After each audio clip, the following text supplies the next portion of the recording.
Hi, everybody. We had a little bit of a kerfuffle, but we're ready to begin. Hi, I'm Dr. Steve Johnson, happen to be the professor and chair of the psychology department at Columbia International University. I want to welcome you today to this topic, which is an important one, cognitive restructuring made easy. So it's a 1 hour presentation. I hope that you enjoy it. And so let me get started. Let's begin with what is cognitive restructuring. And it's a technique, or maybe a set of techniques, which to a large degree contribute to looking at dysfunctional cognitions or dysfunctional thoughts that contribute to dysfunctional emotions and behaviors, those that clients usually want to get rid of or overcome or replace with something more functional. And that's what cognitive restructuring does. It looks at dysfunctional emotions and behaviors and the cognitions behind them and replace them with more functional cognitions. We need to make an important distinction here, and that is, what are those dysfunctional emotions and behaviors? Rather than going into long explanations on that, the thing that we tend to do, especially in like rational emotive behavioral therapy, is to say that dysfunctional emotions and behaviors are those that tend to impair or get in the way or even block us in the attainment of our desired life goals in one or more areas of life. So, what is this process? Because I'm trying to make cognitive restructuring easier than we usually present it as. One, we need to identify emotions and behaviors, dysfunctional ones, and we also identify the ways in which those emotions and behaviors block or impede our attainment of those important goals. Two, we identify all the relevant dysfunctional beliefs that are contributing to the dysfunctional emotions and behaviors. And then three, we will systematically challenge, and sometimes people call that disputing, and systematically challenge the dysfunctional beliefs that are giving rise to the dysfunctional emotions and behaviors. And then finally, we replace the dysfunctional belief with the functional ones. Okay, so let's look at this. The model that we use, particularly in REBT, is what we call the ABC model, where the A in that ABC model stands for any number of things. Often it's referred to as an adversity or an activating event. I prefer to think of it as kind of a critical activating event. It means something that has happened that is associated with some emotions or behaviors and physiological responses that are problematical. I mean, they don't have to be problematical, but clients usually aren't going to bring in helpful emotions, behaviors, and physiological responses. They're going to bring in some dysfunctional ones, or ones that they experience as unhelpful or unwanted. So the critical activating event is that part of an event or a situation or a state of affairs that is associated with the dysfunctional emotion and behavior. The B in the ABC model would be stands for beliefs. The beliefs are thoughts or cognitions, but very specific type of thought or cognition. Beliefs are those thoughts or cognitions that evaluate the situation, the critical activating event, in other words. Evaluating it means whether that is helpful or unhelpful, wanted, not wanted, all of those kinds of things. It's simply evaluative, okay? And then the consequences are the emotions, behaviors, and physiological responses that the client brings in. So let's put ourselves in a situation, in a therapy session. Typically, what a client will want to discuss is either the A or the C. If the client begins with something like, you won't believe what happened to me today, they're talking about the A. And so we would get from them some specific details about that event. And then we would follow that up with, with what I will talk about in just a minute. Or the client will begin not with a situation, but with an emotion or a behavior. Oh, I'm just so depressed, or I just really messed up a project that I was working on, or I've just been avoiding doing anything, to try to get a job. Those would be that would be the C. And so that's easy. Clients will typically come in with the event, or they'll come in with the emotion or behavior. And this is easy. If they bring in an event that they're talking about that they just went through, then we simply ask the question, oh, while you were going through that event, what emotion or behaviors were you experiencing? Right? We make it very simple, very straightforward, and very uncomplicated, and we help them flesh that out. If they open with the C, the emotion or the behavior, we let them talk about that. We may ask them, oh, when you had that, let's say it's anxiety, when you had that anxiety, did you have any other emotion uh, along with it? Or what behavior were you engaging in while you were having that anxiety? And then after that, then we say, oh, and what was going on when you experienced that emotion? What situation were you in? What was going on? So when we've done that, we've got the A and the C. Okay. Now it is very, very, very important that when you get the C, that you always check about the dysfunctionality or functionality of the emotion. That's easy. It's very straightforward. We simply say, whatever the emotion is, whatever the behavior is, did that emotion or that behavior help you reach your goals that you were trying to attain that day? Or did it get in the way? When you had that anxiety, did that get in the way from you getting things done that you wanted to get done? Very conversationally, very straightforward. Don't make it complicated, okay? It is imperative, and I can't emphasize it enough. So put like 10 exclamation points behind this.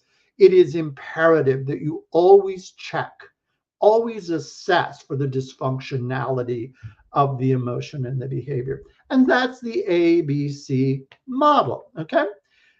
As I said, clients usually come in with the A or the C. If they bring the event, we would simply ask, oh, what emotions did you have? Or what behaviors were you engaging in during that? If they begin with the emotion or the behavior, we check to see if there were any other emotions or behaviors going on. We check for whether they were functional or dysfunctional, the ways in which they either helped or got in the way or inhibited or blocked the attainment of their desired life goals. And then we say, and what was going on, so that we finish with the A and the C. Once we've done that, then we go to the B. And so that's pretty easy, that we would say, oh, what were you telling yourself in that situation that contributed to, and then you name the emotion or the behavior. But what were you telling yourself? What were you thinking about? Okay, what were you believing about the situation that caused that emotion? Okay, and once we do that, we've really fleshed out at least the basic ABC modeling, which is very, very helpful. That's the first step in the cognitive restructuring, the ABC. Okay, now what we often like to do, this is not imperative, but at least in rational emotive behavioral therapy, we find it helpful to have an ideal vocabulary, a vocabulary that the client and the therapist share. It makes things much easier. It doesn't have to do this. If you don't believe, it's not horrible whatsoever. It just will make the job and the conversation between the two of you easier. And so the ideal vocabulary of emotions in REBT, we have the dysfunctional emotions and the alternative functional emotion, the alternative to the dysfunctional emotion. So, for example, we would label one dysfunctional emotion as depression and its functional alternative as sadness. What does that mean? Well, true depression does tend to make it difficult for us to attain our desired life goals. We withdraw from life so much sometimes that it's very hard to attain those goals. And the functional alternative is sadness. Sadness doesn't feel good. It's a negative emotion in the sense that we don't like it, but you can be sad and get the job done and reach your goals. Okay. So one in those pairs, one is the dysfunctional, one would be the functional alternative. And in cognitive restructuring, what we want to do is move from the dysfunctional emotion to the functional alternative emotion, and then perhaps eventually even to a positive emotion. But sometimes we don't want to jump from the dysfunctional emotion all the way to the positive emotion because that's too big a stretch for clients. And so we systematically we hope to systematically move from the dysfunctional emotion to the functional alternative emotion, and then perhaps to a positive emotion. Some situations are such that we probably don't want a positive emotion. When someone really dies, close to us dies, we probably don't want to be happy about that death. That really wouldn't make a lot of sense. There may be some relief, especially if that individual had been suffering, but happiness seems like it doesn't seem great. Some cases of anxiety, if I have a child who is very, very sick and I'm happy or joyous about that, that's really dysfunctional. So the positive emotion could be dysfunctional. But sometimes it's not, and eventually we want to reach the positive emotion, but jumping from the dysfunctional emotion all the way up to the positive emotion may be too big a stretch, and that we need to slow the process down and systematically move in that direction. Now, if you don't have this ideal vocabulary shared between the therapist and the client, don't worry about it. Because even if you have it, whatever the word the client uses for the dysfunction, for the emotion that they're going through, you need to test for its functionality or dysfunctionality.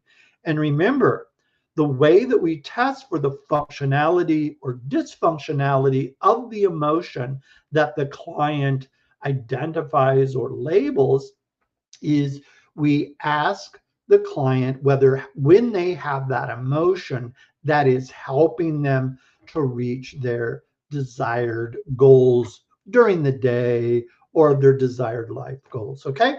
Whether you use the ideal vocabulary of emotions or not, it is important for you, whatever the emotion that the client says, that you test for the functionality and the dysfunctionality. I know I've said that numerous times now, but it is so important.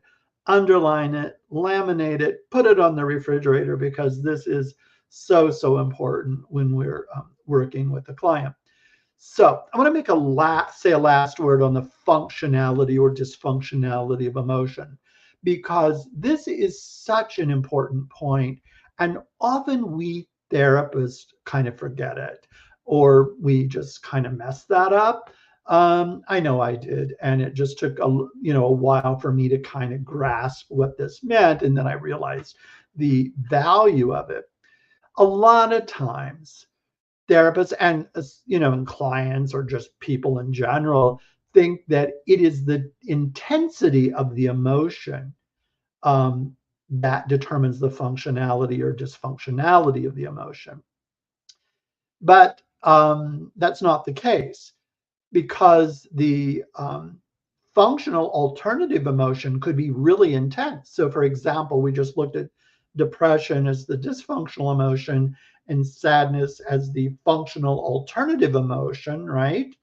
And we say that the sadness will help individuals attain the desired life goal. At least it's not going to hinder it in the way that depression would. But sadness could be very, very intense, but it's still functional. So it's not the intensity of the emotion, it is the nature of the emotion.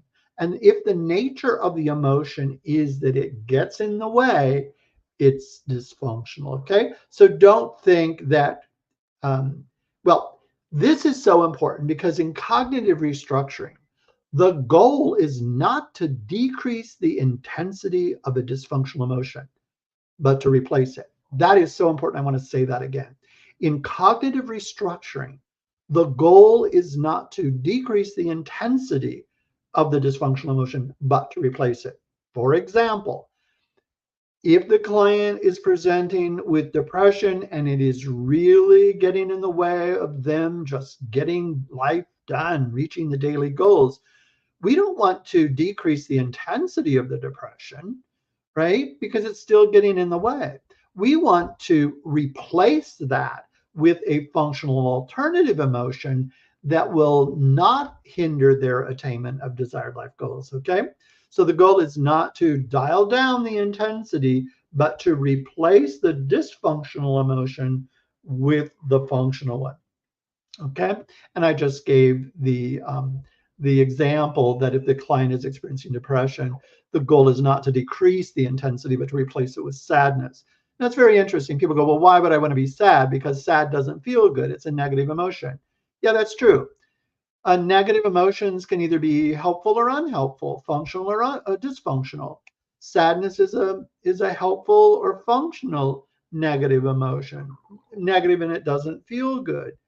But um, some things are just intrinsically bad and we're not going to be happy or joyous about them. But we can have a negative emotion and it's functional. We move on with it. In fact, having that functional negative emotion may motivate us because it doesn't feel really good to get busy and to try to change that. And that's what we are here for. That's what we therapists are there for, to help them change the cognitions that they have, the beliefs that they have, so that they can better attain their desired life goals. We want them to live a life that is full and abundant and productive and may increase the likelihood of attaining happiness in their life. Okay? So how do we identify the beliefs that are causing those dysfunctional emotions and behaviors? Okay. Um, it's pretty easy. And in REB, the second wave models are REBT and CBT, right? And we both of those have beliefs that we consider to be dysfunctional. We talk about them differently, and the list within CBT is a longer list, and the list within REBT is a shorter list. It's not that one is good and the other one is bad. They're different, and whichever model you use, I'm going to just talk about REBT here. But if you are practicing CBT and you have those list of dysfunctional beliefs or cognitive distortions, as they would call them, think about those in the same way. So we want to identify those. So we've identified the dysfunctional emotion and behaviors that they have, and we know what the situation is, and now we want to move in and to identify the dysfunctional beliefs that are causing those unhelpful and dysfunctional emotions and behaviors. In REBT, we come up with 4 categories of those beliefs, and I just want to go through these because they're simple, straightforward. I know it's easy for me to say that they're simple and straightforward. It does take practice. Let's just be honest. It does take practice because we normally don't think this way. This is a different way of thinking. It's a precise way of thinking that we don't typically use when we're just talking with friends and sometimes our loved ones, etc. But this is a helpful kind of way to think about these dysfunctional beliefs. In REBT, we say that the core dysfunctional belief, the one that is always present when there's a dysfunctional emotion or behavior, is demandingness, right? And I give the example of demanding. I must not fail my psychology exam. In English, I can't say for other languages, but you would have to look at how your language functions with vis-a-vis demandingness. But in English, there are certain words that kind of are cues that there's a demand being made. Now, don't just jump on these words, because you have to see how the person's using it. Because sometimes we use words in an exaggerated sense, but we don't mean them in a dysfunctional sense. So the words in English that often cue that there is a demand or there's demandingness is should, ought, must, have to, or need. I must not fail my exam. I shouldn't fail my exam. I ought not to do it. I studied, so I ought not do that. See, those are all demands, but with different words. And I would ask or for example, the subway must not be difficult today. Well, sometimes we're just saying that, but we don't mean it. We know that the subway is the way the subway is, right? And so if we're not demanding, we're just using words that seem to be cues for a demand, then we have to find out as a therapist, do they really mean it as a demand or not? Okay. And so that's easy. That's just a short conversation with the client. I use it all the time, right? So we always want to check to see what is the nature of the demand that the individual has. This may be a little challenging at times because clients may not be aware that they even have a demand because it's habitual. And because it's habitual, that's the nature of a habit. You don't have to think about it, right? And so they habitually think this way, but they're not aware of it. But sometimes just by thinking about it, they go, "Oh yeah." And then we can help them identify the demandingness that they have. Now, the other three types of dysfunctional beliefs we call derivatives. I think about these as dysfunctional beliefs that we attach to the demand. And let me give an example. Awfulizing, or in CBT, what is called catastrophizing, both great words. It might be, an example would be, it would be awful or a catastrophe if I failed my psych exam. And so you see how the demand begins, I must not fail it. And then we add to that demand, it would be awful if I failed it, right? So then we have a fuller set of dysfunctional beliefs. So awfulizing and catastrophizing. Now, I'm going to come back to that because sometimes we have to be very careful with what we do with awfulizing and catastrophizing of the clients. And then there's frustration and tolerance. This is sometimes called I can't stand it-itis. I couldn't stand something. This would be too much. This would be the death of me, I sometimes say that's a parent's kind of dysfunctional belief. Your kids are going to be the death of me. Yeah, when the kids are acting up or whatever. Now, we don't mean it that way, but we may be so frustrated. We're not having much tolerance with our frustration on some days. But look how that could be combined with the demandingness. I must not fail my exam. We already saw that there could be awfulizing. And I might say, I couldn't even stand I couldn't stand it if I failed it. That'd be too much for me. That would be absolutely too much. I put so much time in on this. I want it so much, I just couldn't stand it. Well, that's frustration and tolerance. So you see, we can have combinations of these beliefs. We can have demandingness with awfulizing and catastrophizing, and even frustration and tolerance. Or I could have demandingness with awfulizing, or I could have demandingness with frustration and tolerance. Okay. So we need to check what combinations, if there's a combination that the client might have. So we just go through these and check them out. And then there's a whole group called global negative rating. Global negative rating of, and then there are certain kinds of things that we tend to globally and negatively rate. Sometimes it's the self. Like if I fail that exam, I would be a failure. I would be a total loser. So we're beating up on the self, right? That's a global negative rating of the self, which is utterly irrational because as a self, as a person, we do all kinds of things. And to pull out one that determines whether we're a complete and utter failure or a total loser is so arbitrary and utterly unhelpful. Okay. But very human, very normal. Sometimes we're not globally negative rating the self, but we globally rate others. By the way, if we tend to globally rate the self, we often see that with depression and with guilt. Globally negative rating the other person, you know, if my friend fails this exam, man, she's stupid. Now I'm globally rating that individual, you know, and that's just as dysfunctional and irrational as globally rating the self. And so it's not helpful because what? To evaluate my friend overall is stupid because she fails this one exam. It just makes no sense. It makes no sense. Again, it's normal. It's just not helpful at all. Not great for friendships. And then life. We can globally rate life. That life is totally unfair. For example, when professors create exams that are so difficult that people fail them, right? That we're globally rating the professor, we're globally rating the unfairness of life sometimes, right? Right now, throughout the world, we see a lot of globally rating of life because a lot of people are living in situations that are very, very difficult. Globally rating life doesn't really help if we single out the parts that are not good or the parts that are unfair. That's helpful.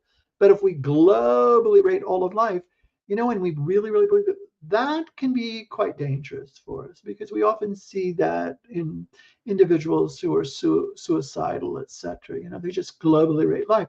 Unfair, irrational, but that's what happens because sometimes we just are dysfunctional in our beliefs. Or we can globally rate the world. If I failed the exam, the world would be a horrible place in which to live. Now, of course, that's not necessarily, you know, wouldn't be true, but they're globally rating the world based on the performance on an exam, you know? And people can arbitrarily choose these things and escalate them up to ultimate significance and then overly evaluate and globally evaluate the self, others, life, and the world. Those are unhelpful. So we want to see in cognitive restructuring, right? We've checked on the A, we've got the discussion on that. We've checked on the emotions, right, and tested whether they're functional or dysfunctional. And here is where we try our best to identify the beliefs that are causing the dysfunctional emotions. And so there can be multiple beliefs that are involved. By the way, if you have identified multiple emotions, you need to identify the multiple beliefs that contribute to each of the emotions. And you just systematically go through them. Or you ask the client, let's say the client has depression and anxiety, that you go and say, which one would you like to look at first? And if they go anxiety, then try to identify these dysfunctional beliefs that might be present with the anxiety. And then we shift over to the depression and identify the dysfunctional beliefs that contribute to the depression. And so there may be overlap in those beliefs, but some of the beliefs that cause anxiety are going to be considerably different than the beliefs that are causing the depression. So it's really important not to rush this process and just take it systematically and do it in a conversational way that doesn't overwhelm the client. It's an important process. And then once we've gotten, you know, the emotion, we've identified the functionality or just the functionality of the emotions that are associated with a given undesirable situation or event. We've identified the beliefs for each of those emotions and behaviors. Then we want to challenge those. Why do we want to challenge those beliefs? We want to help the client to see that the beliefs that they're holding about that situation that are causing these emotions are not real helpful. Why? Because so often clients are unaware of that. That's not how they think. They just think, oh, my belief is absolutely true. That's just the way it is. I'm a fully rational human being. Well, none of us is fully rational, especially when we're going through a very negative situation. So we're non-judgmentally helping them to dispute or to challenge those dysfunctional beliefs, right? Um, let me give you an example, and I have it here. Let's say I have a client, and I did have one. I had a client who was afraid to drive on highways. And the dysfunctional belief that, that was associated with that anxiety, fear, pretty much the same thing, although Freud talked about them as quite different. Um, we found that he had demandingness. I must not have an accident on the highway, right? Especially if his child was in the car. He was more demanding about it when the child was in the car than if only he were in the car. And then he had frustration tones. I couldn't stand it if I had an accident on the highway. One, I couldn't afford buying another car, because he didn't have a whole lot of money. So those were the beliefs. Those were the dysfunctional beliefs that we identified. And so we wanted to begin to challenge them. Well, we want to systematically challenge them. We want to challenge them in multiple ways because we never know which challenge will help the client see, you know what, this belief is simply not helping me in my life. And I'm going to put these in the order that clients typically react the most positively to, or we get more traction out of it. I typically begin with what's called a pragmatic or functional challenge or dispute. And that is essentially asking, how is it helpful for you to hold that belief? How is it, for example, how is it helpful for you to believe that you absolutely must not have an accident on the highway? And they may say, well, I don't want to. And I go, oh yeah, I understand you not wanting to, but where is it that that you absolutely must not have that? And in fact, we might say, because when you hold that, how do you feel? And they may say, when I hold that, I'm highly anxious. I mean, is being highly anxious while you're driving really, really helpful? Well, no. And so we're like, okay, so it sounds like that belief that you must not have an accident on the highway is actually going to maybe even increase the likelihood that you do have an accident. So that dispute helps them perhaps to see the dysfunctionality of that demandingness. An empirical dispute is another way. This is not where we ask how helpful it is. By the way, most clients will respond best to that pragmatic dispute, but many clients will respond well to an empirical dispute. Where's the evidence that supports your belief? Where's the evidence, or where is it written that you absolutely must not have an accident on the highway? Well, they may, well, I don't want to. That would be bad. Well, we would go, yeah, it would be bad. Yeah, it could be bad. It could mess up the car, someone else's car, injure people, all kinds of things, right?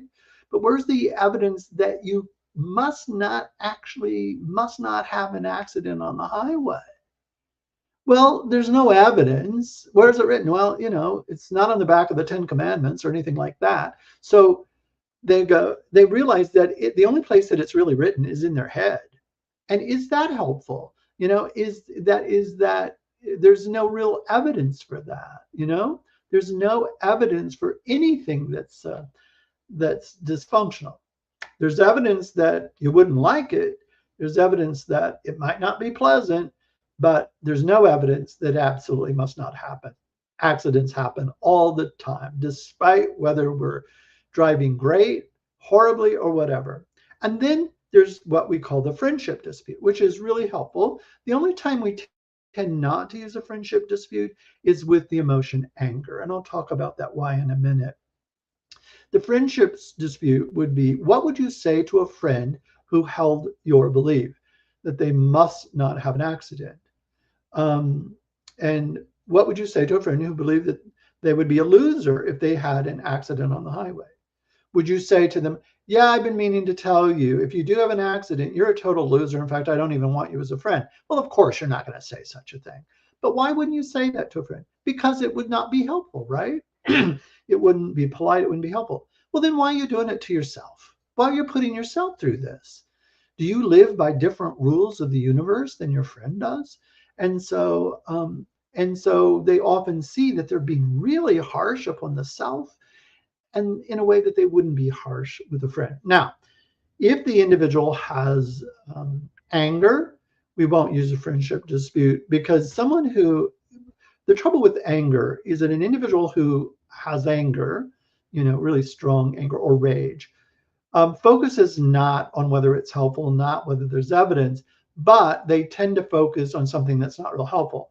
They'll tend to focus on being justified in their anger.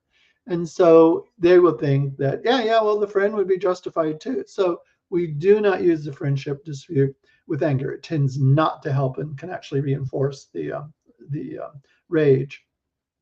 And then there's a logical one. I find that not a huge number of clients respond to that, but sometimes I'm surprised. And this logical challenge or dispute is really, really helpful. And we do it by asking. And by the way, you would ask these in your own way, using your own words, right? In a way that you feel comfortable. How does it logically follow that because you don't want to have an accident on a highway, that you absolutely must not have an accident? I understand that you don't want. That's logical. But how does it follow that because you don't want to, that you absolutely must not have an accident, right? It doesn't make any sense, because you cannot have control over conditions or other people, etc. You can do your best, but you cannot absolutely have that control. So making it an absolute must is utterly irrational and unhelpful to the individual, and actually will probably increase the anxiety. So we use all of these, okay? All of these, especially early in therapy.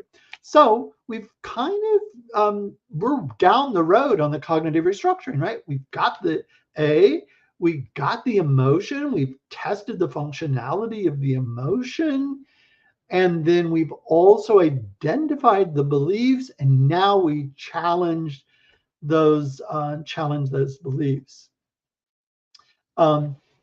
What I want to say about challenging the beliefs or disputing the beliefs: early in your counseling or psychotherapy with a client, you want to try all of these challenges, because we never know which ones are going to work best or better for a given client. But over time, you may see that your client responds really well to, let's say, an empirical dispute. Well, then let's use the empirical dispute. Maybe they tend to respond to the pragmatic. You may have someone that responds really well to the friendship dispute. I've often found very loving individuals who are very kind and noble, etc., often use the friendship dispute as really, really helpful for them, right? Um, and they tend often to be very harder on themselves than they would a friend. So that can sometimes be quite helpful. And even the logical dispute. So you won't know that when you're first in the therapy, but give it time, try them all out, see which one works for the client, have conversations with the client about which one tends to work with them, especially as we assign them during homework to do during the week, or before they come into the next session. Now, there are different ways and styles that you can use to challenge them. And the way that we like to do it is Socratically. Is that and then the examples I gave you were all Socratic. This is by asking a question. How would this help you to hold this demand? How would this help you to catastrophize? How would I wouldn't say demand or catastrophize. I would name what the belief is, but we're asking the question, how? Why would we tend to use the Socratic one? Because it engages the client more. The client actively thinks about it. Some clients, I do only Socratic because they respond to it. They're very thoughtful, etc. But some clients, they're thoughtful, but they may not respond really well to the Socratic, or they may be going through a difficult time. They may be feeling dysfunctional emotion very, very deeply, and the Socratic is very difficult for them in that time. So we might do a didactic challenge. We might challenge the belief by stating or explaining it. Let me give an example. I might say, some people in your situation uh, might be thinking this, right? And then we name what they're thinking, and when they do that, they realize that that actually isn't helping them in any way. That actually it's increasing the likelihood of the dysfunctional emotion. So instead of asking the question, I'm kind of explaining it. There are other ways. For example, using humor. Humor is okay, especially for clients that respond well to humor. But you've got to be cautious, especially early in the session, because humor can backfire with some clients. Some people, when you are humorous, they think you're making fun of them. So you have to see where the person is with respect to humor. Also, culture, people from different cultures respond different to humor.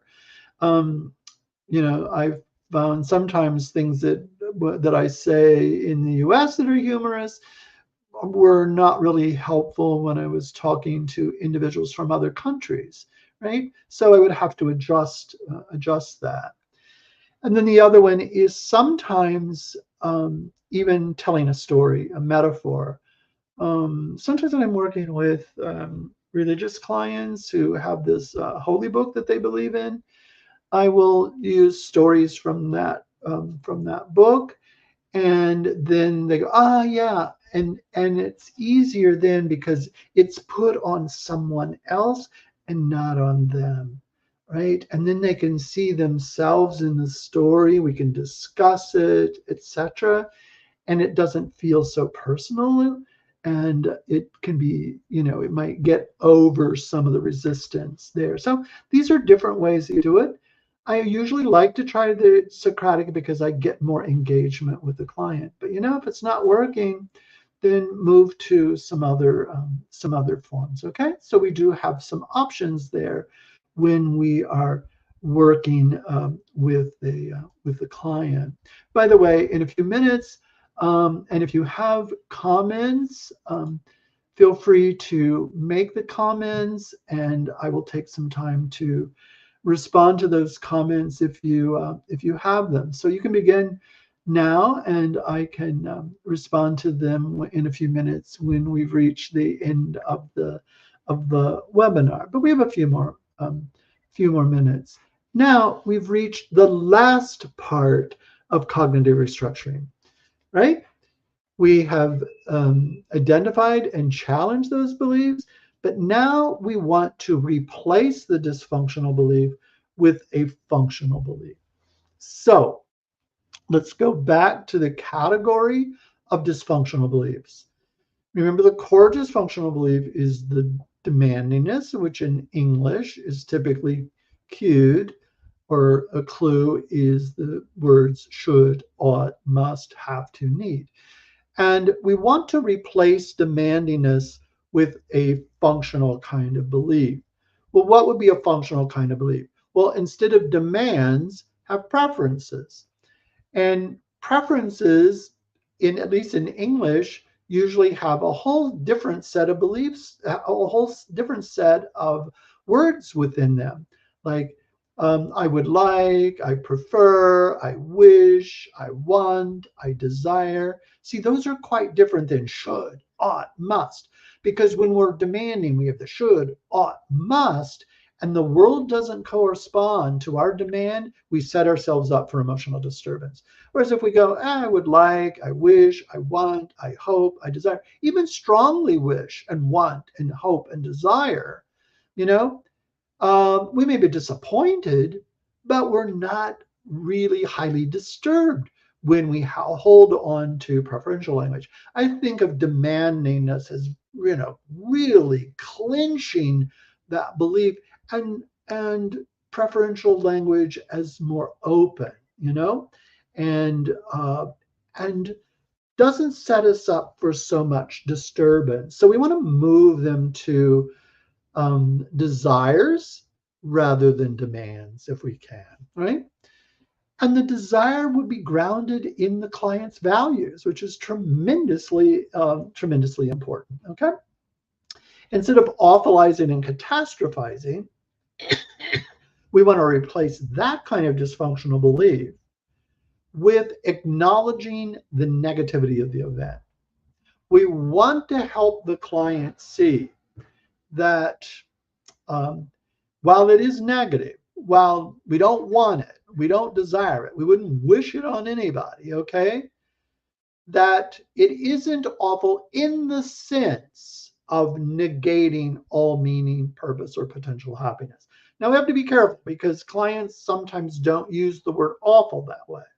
So I often will say, that uh, we want to hold a belief, we want to acknowledge the negativity of the belief, but it would be really helpful if we realize that um, it won't negate all mean that event will not negate all the important stuff of your life, the meaning that you have, the purpose, or even potential happiness. I mean, it may not maximize your happiness in the moment, but it doesn't have the capacity to negate all meaning. There are times when we won't do this, and I'm going to get to that in a few minutes. The other one is, what do we do with frustration tolerance? Remember, frustration tolerance is like, I can't stand this. This is too much. And so instead of believing, oh my gosh, I can't stand it, these kids are going to be the death of me yet, this is too much, we like, I don't like it. I don't like it. I don't like anything about it. It doesn't feel good. But you know what? I'm standing it.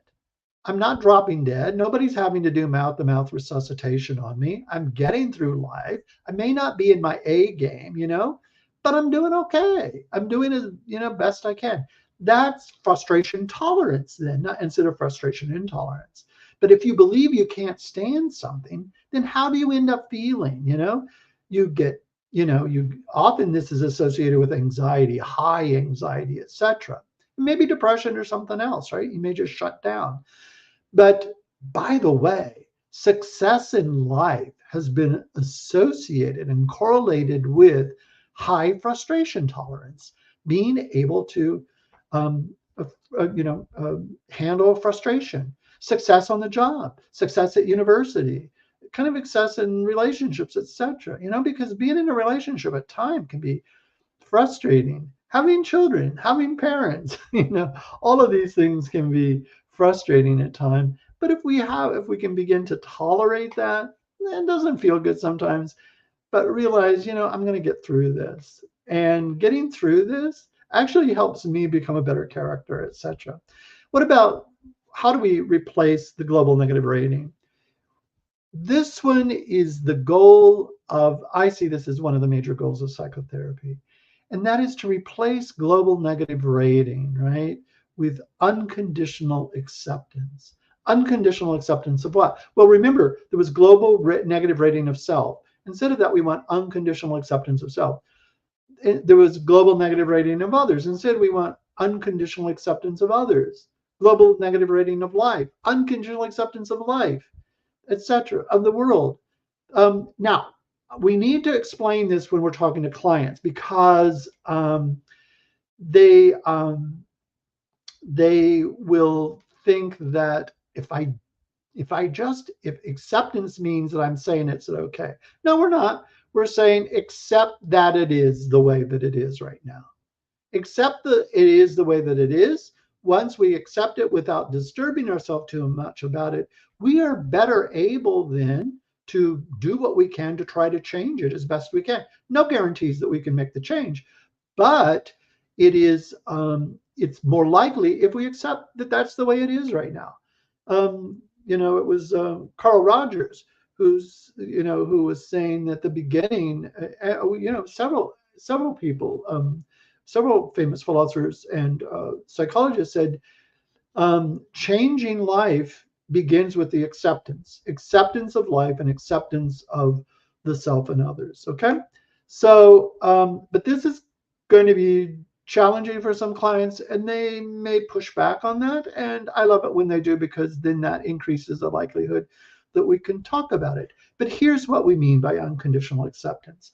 It doesn't mean that you like everything about what you do or about what others do. You don't like everything about life or the world, but that you accept those things despite the negative elements, and you don't globalize about the negativity. Accept yourself. Doesn't mean you like everything about yourself, right? I mean, there are things about me that I wish I could change, or it would be really nice if I had the energy to just put it into changing that. But I'm going to make it really hard if I disturb myself about those things. If I accept, yeah, okay, that's me right now, and but I can change this. In fact, if I accept myself and I'm good to myself, I have more energy to change it, and I'd probably do a better job than that if I'm all uptight and want to beat myself up. Unconditional acceptance doesn't mean that you don't even try to change those negative. In fact, you you change it. Why? Because that's your values. Your values want to change those things, right? You want to be the best person that you can be. You want to help others in the life and world to be as good and as loving and as just and accepting as it is. But we have to begin by first accepting that it is this particular way, and then work as much as we can or as much as we want to change those things. Right? It's not say that we do nothing. We actually accept so that we can do more. Okay. And then caution with challenging awfulizing. When an individual has experienced a very, very negative event or a very tragic event, someone like the death of a loved one or a child, especially, it's typically best not to dispute that event is awful or a catastrophe. I know some therapists do that, and I know that they mean well. I just think that to challenge that belief might be taken by the client to be a utter lack of empathy or minimizing the negativity of the event. And if we do that, then we may lose the client. In fact, if I'm a client and the individual started challenging that I thought it was awful, then I'd say, I'm out of here. I'm not working with you. So we tend in those kinds of really huge events, we tend not to challenge their awfulizing. But a better strategy might be to challenge the frustration and tolerance about the event, about the loss, right? Um, how does that get expressed? Are you spending a lot of time thinking about it, going over it and over it and over it? What happens when you do that? I remember one client who had the death of a child, and they had two other children, and I didn't go after the awful. I didn't let them believe that, because to lose a child is just huge. But when they realized that they had some frustration and intolerance about that, then they were spending so much time thinking about the loss and ruminating on it, that the other kids kind of got lost in the parents' grief. And so they didn't want that to happen. And they were loving people, but they just got so caught up in the awful, in the frustration intolerance. And when we looked at that, we looked at ways that they could stay connected with their children in the midst of their grief, and they ended up doing just great. They were very, very loving people. But what if I had said, oh, it's not awful that you lost that child? They'd be gone. They wouldn't have had the therapy, and I don't know if they would have been able to address the frustration and intolerance. I don't know. That's just hypothetical. What I didn't cover in this webinar, and I want to be upfront about that, and because I'm looking at another webinar on this, because I think it's a tremendously important issue. Every emotion has, even the dysfunctional emotions, have what we call an action potential or behaviors associated with them. So for example, anxiety, the behavior that is often associated with anxiety is avoidance. Think about it. when you're highly anxious, you want to avoid the thing that you make yourself anxious about. That makes sense. When I'm anxious about something, I just don't want to even think about it. I want to utterly avoid it. Okay. It's normal. It's natural. It's just not helpful. If you avoid it, the anxiety is not going to change. I mean, in the moment it might, but it'll come back up because you'll still have the same beliefs that are causing the anxiety. Okay. A depression, the behavior associated with depression is it seems like avoidance, but it's really withdrawal. Kind of detaching from the things that normally brought you meaning, purpose, and pleasure, right? Which, think about it, if you're already depressed, like, so for me, if I'm depressed, one of the things that really brings me a lot of pleasure is to go to a movie and get one of those gigantic tubs of popcorn and, those sodas that are huge um, it's 10 times more liquid than I usually have in a day. But I love it. I love just sitting there watching the movie, feeling the vibrations from the sound and munching on my buttered popcorn and drinking this gigantic drink. But when I'm depressed, I don't do that. And isn't that wild? The thing that would bring me pleasure when I'm depressed, I just refrain from doing it. I withdraw from it, which is going to make the depression worse. Because I know my thinking is messed up and I'm going to go, well, it won't work. I'll go and it's just not going to be enjoyable. Well, it may not be as enjoyable as if I'm not depressed. But let's say on a scale of enjoyment, it's not a 10, but it's a 2. That's 2 more than I'm going to have than if I just stayed home and did woe is me. Not saying that everybody who's depressed is just focusing on woe is me. Guilt, the behavior associated is usually to attack the self in many different ways. Okay, and rage is usually attacking another. So we could talk, and I will in another webinar. What do we do with those behaviors? How do we do that? And some of that's going to be um, behavioral interventions, and how do we stage those and do them. Okay, so for now, um, just know that topic is upcoming. We'll challenge the dysfunctional beliefs associated with the behavior, and then we're going to help them identify the dysfunctionality of the behavior, kind of like what we're doing in cognitive restructuring. And then we will probably employ some exposure-based intervention, have the client approach rather than avoid. Now, some things, if they're dangerous, that may have to be imaginative approach, because approaching actually and physically would be dangerous. And we certainly don't want to do any exposure-based intervention that's going to put someone at harm or at risk. And if they're depressed, then maybe we're going to have them engage rather than withdraw from it. And that may be imaginative. An example, I know when I'm depressed, I don't engage. I love walking and like walking in nature. And I remember I just really pushed myself to go for a walk and engage. And I remember one day when I did that, I went past by this honeysuckle bush, and I never paid attention, but I took the time there to, enjoy that honeysuckle bush. And that brought me some momentary enjoyment. I wasn't blissful and it didn't make the depression go away. And I did engage, but I moved beyond engagement for a while. And you continue to do that more and more, then life gets better. Okay. So just Q&A for anybody, and I can try to address it. If not, I can look it up and then let people know at another time. And thanks, Fred, for your kind words that you like the presentation. And I agree with you that changing beliefs is hard. It is a process.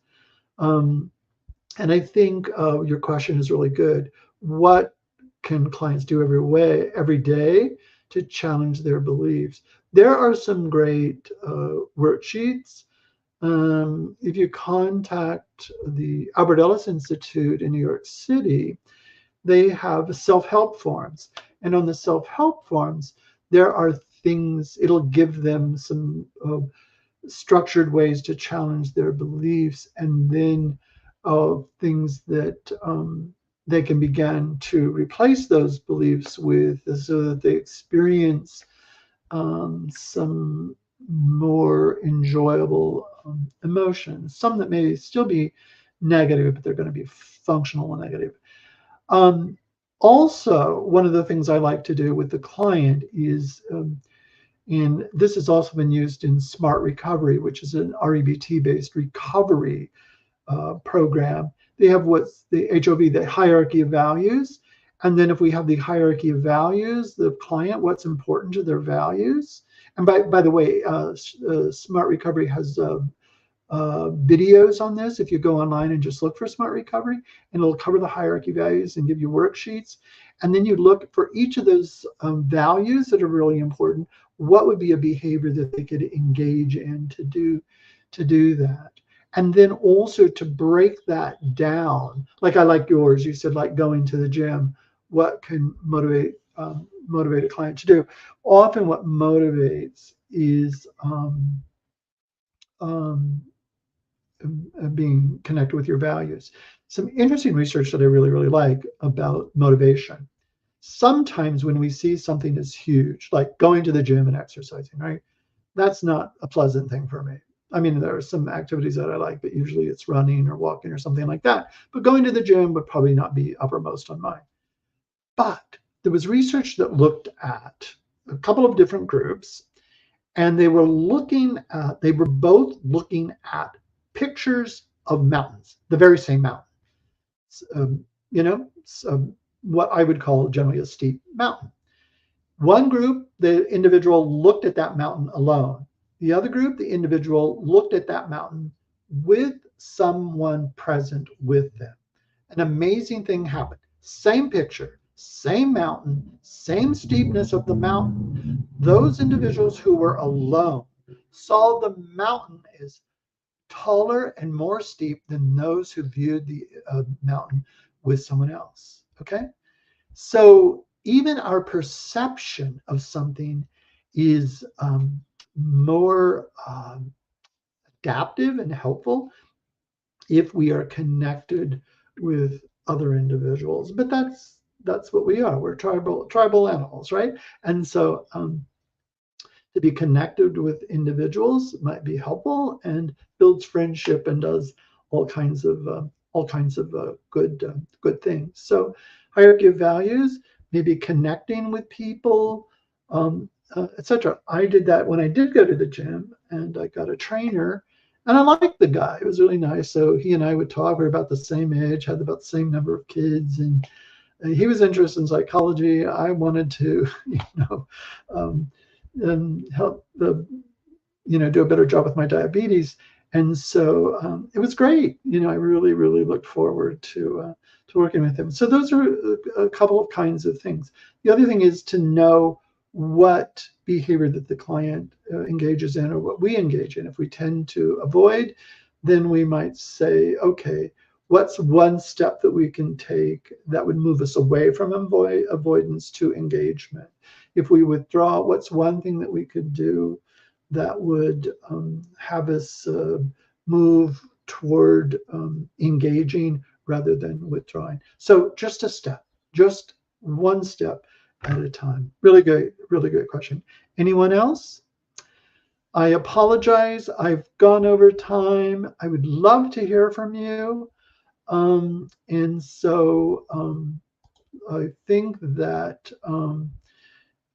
if you have some ideas for a webinar, I just put a banner down here that if you have an idea for a webinar, just email me at steve.johnson@ciu.edu.